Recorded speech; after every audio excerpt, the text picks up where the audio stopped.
Salut, c'est module 1, leçon 3, mathématiques du produit.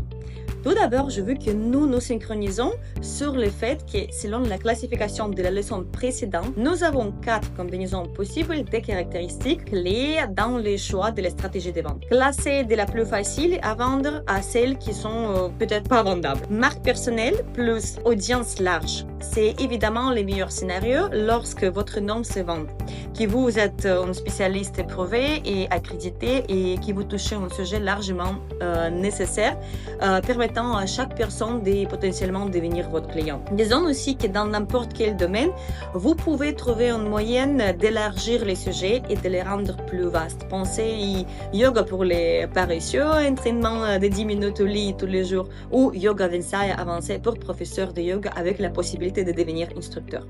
Deuxième scénario, marque personnelle plus sujet niche ou audience plus restreinte. C'est pas un mauvais scénario. Si vous êtes un spécialiste reconnu et que les gens de votre domaine vous connaissent, vous donnez des conférences, écrivez des articles, vous êtes blogueur ou influenceur avec une spécialisation définie, style sport extrême, création de vidéos ou choses comme ça, vous pouvez créer des cours plus spécifiques à un prix plus élevé. Scénario 3, c'est pas de marque personnelle, mais vous avez un marché très large. Si vous travaillez très détaillé sur la partie contenu gratuit, que vous rendez chaque étape des l'étonnoir vraiment engageante, que votre offre couvre clairement les besoins ou résout les problèmes, et que le titre est très compréhensible et l'offre est très sexy au niveau du prix, les gens n'auront pas besoin d'une personnalité derrière. J'ai réalisé du projet, comme j'ai expliqué avant, où j'ai simplement acheté du contenu auprès des experts inconnus à prix fixe. Je l'ai vendu sous forme de compilation de masterclass à un très bon prix et personne ne voyait le visage ou le nom des enseignants. C'est aussi un super cas. Quatrième scénario, si vous n'avez pas de marque personnelle,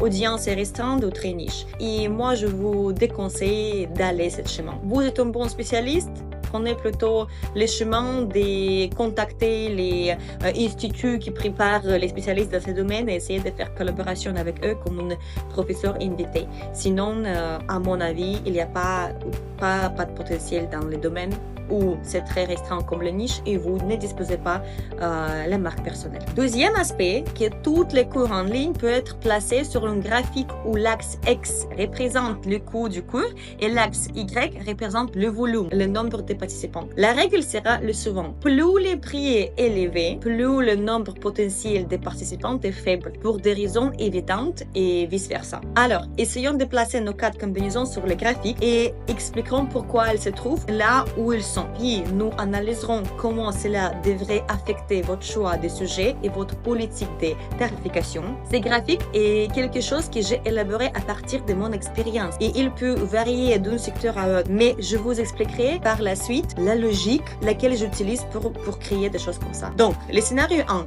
bonne marque personnelle plus niche large. Une marque personnelle développée signifie que vous pouvez attirer plus facilement un volume élevé de clients, ce qui placera automatiquement les produits sur le côté droit de l'axe Y. En même temps, une niche large, il montre très probablement une concurrence qui est assez élevée. Plus d'offres et une audience moins motivée à payer un prix plus élevé. Le prix sera définitivement plus proche de la moyenne du marché. Et ici, vous générez des revenus horizontalement par le volume du trafic. Cela signifie que votre marketing touchera plus de prospects, sera très visible, créera du contenu gratuit et des publicités, en parlera et touchera les gens sous différents angles. Deuxième scénario, marque personnelle, niche restreinte. C'est exactement le contraire.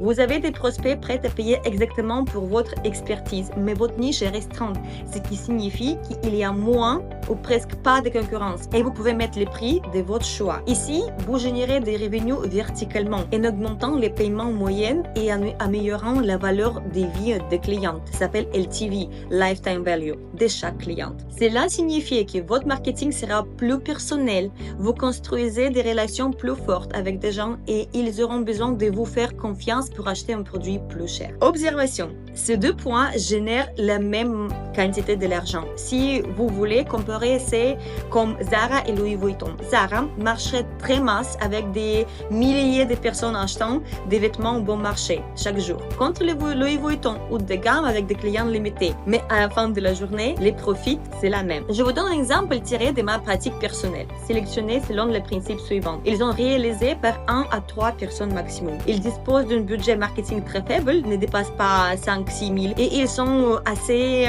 niche. Donc, je vous donne quelques exemples. Exemple 1. Nous vendons un cours de beauté très coûteux au prix de 5 000 par participante. Et nous avons créé un étonnoir très long où les personnes ont été touchées sous toutes les angles. Si vous aimez lire, voici une landing page avec une description très détaillée. Vous aimez des vidéos, voici une série de vidéos expliquant chaque aspect de ce cours, ainsi que 20 épisodes de podcasts présentant l'histoire des succès d'anciennes participantes. Vous aimez les contacts directs? Voici des webinaires, des présentations en direct hebdomadaires où vous pouvez écouter les programmes, poser des questions et même réserver une session de conseils privés avec équipe pour étudier votre situation. Vous aimez les images? Téléchargez un lead magnet avec des publicités, avec des photos illustrant les sujets de cours. Mais ce qui était le plus important, l'enseignante, elle postait sans cesse dans les réseaux sociaux. Son visage était partout, sur la couverture des vidéos, sur chaque image de la landing page, dans les cahiers d'exercices, dans chaque email et dans message WhatsApp, ainsi que dans chaque vidéo publicitaire. En 3 semaines, nous avons réussi à vendre 30 places pour un cours en ligne à un prix comme 4 900 et 5 700 et on a généré immédiatement 150 000 de revenus. Un autre exemple très opposé, c'était un défi, c'était un marathon de 30 jours où différents experts d'industrie partageaient un sujet par jour. Donc chaque jour, un nouvel sujet. L'audience cumulative de tous les instructeurs a généré un énorme volume de participants. Et même si les prix n'étaient plus de 10 euros ou 15 euros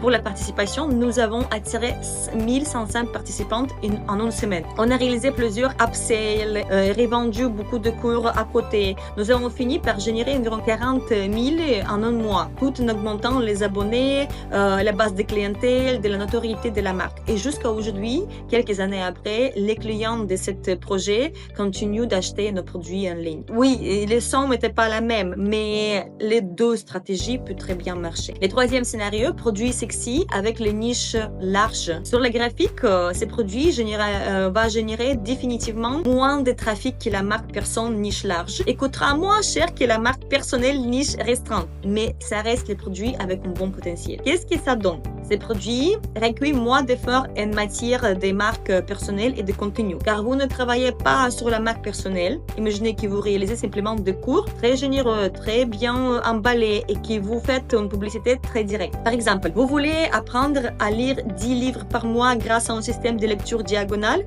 Voici les cours. Comment vous pouvez maximiser les profits ici? Vous créez divers cours.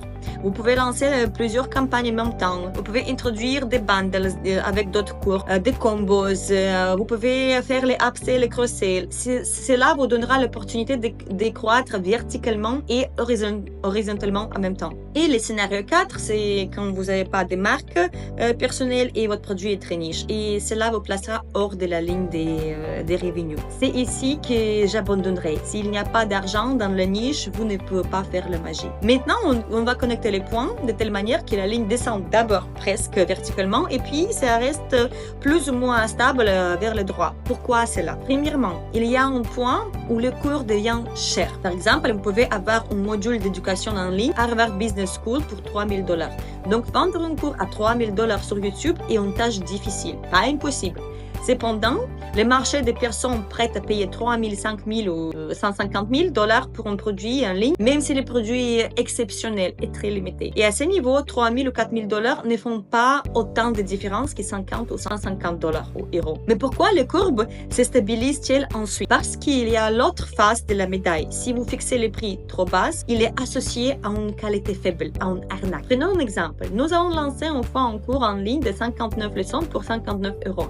1 euro par leçon, avec un accès immédiat et limité à vie. Offre était très sexy, mais le taux de conversion a commencé à chuter de manière dramatique après avoir exploité notre base existante. Les raisons étaient que beaucoup de gens pensaient qu'il s'agit d'une arnaque. L'offre était trop belle pour être vraie. Alors, ne vendez pas pour 10 € quelque chose qui est vraiment des valeurs. Étape suivante, calcul du coût. Normalement, le coût dans les business de l'info, sont toutes connues dès le départ. Il y a très peu de coûts cachés. Domaine, hébergement de plateformes pour le cours en ligne, le cours en ligne elle-même, budget de marketing qui devrait être autour de 10% de votre revenu prévu. Et c'est plus ou moins tout. Si vous utilisez des freelancers, production ou designers pour la publicité, ajoutez leur travail également. Ensuite, placez votre produit sur les graphiques en imaginant les prix en fonction de ce qu'ils font vos concurrents. Basez-vous sur le prix du marché. Ajoutez maintenant vos frais de vie pour les 6 prochains mois. Plus, ajoutez le coût d'entreprise pour 6 mois, divisé par le coût de votre produit. Et c'est le nombre de ventes dont vous avez besoin pour commencer. Analysez ces chiffres. L'instrument principal d'un entrepreneur, c'est une calculatrice. Passons à un exemple pratique. Disons que vos concurrents vendent même cours à $40. Vos dépenses d'entreprise sont environ 500 € par mois. Votre coût de vie confortable est 3 000 € ou 3 000 $. Donc 3 500 fois 6, c'est 21 000. 21 000, on divise en 4. C'est le prix de notre produit. Donc, c'est-à-dire que vous devrez vendre en 6 mois 525 places. Ce qui signifie environ qu'il faut vendre 87 places par mois. Ici, c'est où vous pouvez un peu jouer avec ça. Si vous ajoutez juste 5 $ au prix, 3005 fois 6, ça reste 21. Ou vous devrez prévoir le budget marketing 2100, mais on va regarder comment on peut un peu tricher avec ça. Après, vous divisez 21 000 à 45, vous avez 466 places, ce qui signifie environ 77 places par mois. Ou peut-être que votre revenu confortable est de 6 000 $ par mois. Dans ce cas-là, 6 500 fois 6, c'est 39 000 en 6 mois. Le budget marketing, il faut prévoir aussi autour de 4 000. Et c'est 866 places, ce qui signifie 144 places par mois. Faisable? Alors c'est votre plan. Vous n'avez pas besoin de plus de planification et plus de calcul. Si cela fonctionne avec un calcul simple, ça va fonctionner. Sinon, ça ne fonctionne pas. C'est le plan minimum que vous devrez suivre. Tous les chiffres doivent être réalistes. Plus tard dans le cours, nous verrons comment appliquer des maximateurs du profit, comment couvrir automatiquement les coûts de marketing. C'est pourquoi j'ai pas vraiment calculé ça à l'intérieur. Et comment faire de l'upsell et du cross-sell. Mais vos calculs deviennent fonctionner au niveau des opérations très simples dès le début. Ceci, c'était le calcul des premières étapes. Si vous lancez votre premier cours en ligne. Si vous avez déjà réalisé des lancements, alors voici votre schéma de calcul pour lancement, aussi simple que possible. Disons que vos concurrents vendent le même cours à 40 $ ou 40 €. Vos dépenses d'entreprise sont la même, 500 € par mois, plus votre coût de vie confortable est 3 000. Mais ensuite, vous rajoutez la conversion. La dernière fois, vous avez lancé un cours à un prix de 35. Vous avez investi 500 $ en publicité et vous avez obtenu 3 000 clics, 30 ventes, ce qui signifie que votre taux de conversion est 1%. Et chaque achat vous a coûté 16 $. Cela signifie que si vous voulez obtenir un revenu de 3 000 $, vous devrez investir 1 500 $ en publicité. Environ moitié, vous pouvez couvrir automatiquement avec ma méthode que je partagerai plus tard dans les leçons sur entonnoir de vente. Ensuite, vous devez mettre en évidence les problèmes dans cet entonnoir. Pourquoi le taux de conversion et en vente, il est faible. Donc, par exemple, si vous avez obtenu 500 clics au lieu de 3000 clics, signifiant que chaque client coûte toujours 16 $, mais le taux de conversion est 6%. Pourquoi les clics lui-même, il est si cher et de faible fréquence? Il s'agit d'un produit très niche, ou peut-être pas suffisamment d'informations. Le landing page fonctionne-t-il sans erreur? Est-ce que vous avez ciblé les bonnes audiences? Ici, je ne vais pas plonger dans une analyse stratégique approfondie, qu'on va le couvrir un peu plus tard pour analyser les résultats, comment analyser les entonnoirs, on va regarder plus tard dans le cours. Mais il faut que ici, vous êtes capable de regarder dans quelle étape de votre processus de vente vous avez un problème. Essayez de réfléchir à autant d'hypothèses que possible sur ce que vous pouvez améliorer et notez-les pour le cours que nous allons créer ensemble. Toutes ces questions doivent être répondues et analysées. Nous passerons étape par chaque phase de cet entonnoir et je mettrai en évidence les pièges que vous pouvez rencontrer pendant le cours. Si vous êtes très expérimenté dans vos lancements et que vous avez des problèmes très spécifiques, que vous souhaitez connaître mon avis, laissez simplement un commentaire et on va organiser un mastermind ensemble pour examiner votre cas. Après, on va partager avec les autres, avec tout le monde. Je pense que ce sera très intéressant de voir les détails. C'est toujours très enrichissant. Merci de m'avoir suivi et à bientôt pour la suite.